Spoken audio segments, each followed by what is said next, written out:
Hello friends, welcome to my channel અરુકુક ગુજરાતીમાં. ઉનાળાની ગરમીમાં આપણા શરીરને પુષ્કળ પ્રમાણમાં પાણીની જરૂર પડતી હોય છે, એટલે આપણે જુદા જુદા પ્રકારના શરબત કે પછી પાણીવાળા ફ્રૂટનો ઉપયોગ કરી અને જ્યુસ બનાવતા હોઈએ છીએ. તો આજે બનાવીશું ઉનાળાની ગરમીમાં ખૂબ જ ઠંડક આપે તેવું તરબૂચનું જ્યુસ. આ જ્યુસ માત્ર 2 થી 3 મિનિટમાં બની જાય છે. કોઈ વધારે મહેનત નથી થતી કે કોઈ વધારે ખર્ચ નથી થતો અને હેલ્થ માટે ખૂબ જ સારું છે. તો આ જ્યુસ જરૂર ટ્રાય કરજો. વિડીયો ગમે તો વિડીયોને લાઈક કરી દેજો અને વધુને વધુ શેર કરી દેજો. મારી બીજી નવી રેસીપી જોવા માટે મારી ચેનલને સબસ્ક્રાઈબ કરવાનું ન ભૂલતા. તો તરબૂચનું જ્યુસ બનાવવા માટે અહીં આપણે આ રીતનું તરબૂચ લીધેલું છે.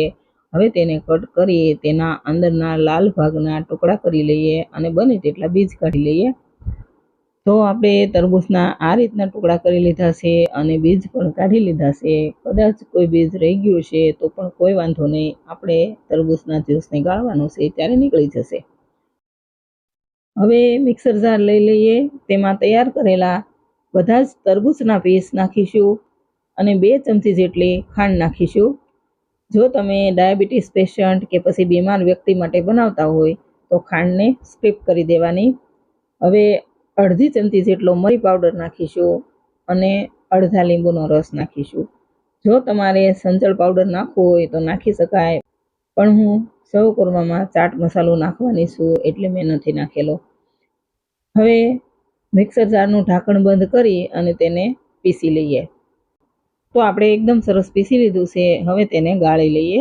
કોઈ પણ વાસણમાં આ રીતે ગરણો મૂકી અને આ જ્યુસને આપણે આ રીતે ચલાવતા રહી ગાળી લઈએ. થોડું ચમચા કે તાવેથા વડે પ્રેસ કરતું રહેવાનું, એટલે તેમાં રહેલો થોડો ફાઈબરનો ભાગ પણ સારી રીતે ગળાઈ જાય.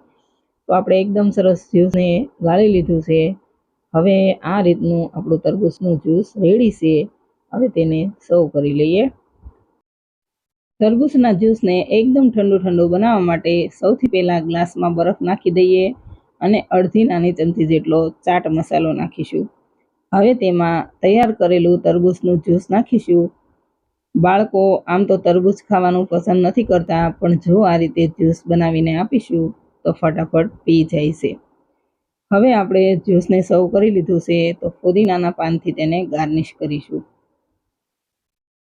તો ફ્રેન્ડ્સ, માત્ર 2 થી 3 મિનિટમાં રેડી છે એકદમ ઠંડુ તરબૂચનું juice.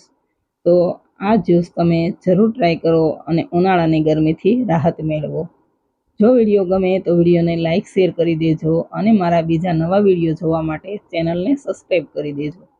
Thank you for watching.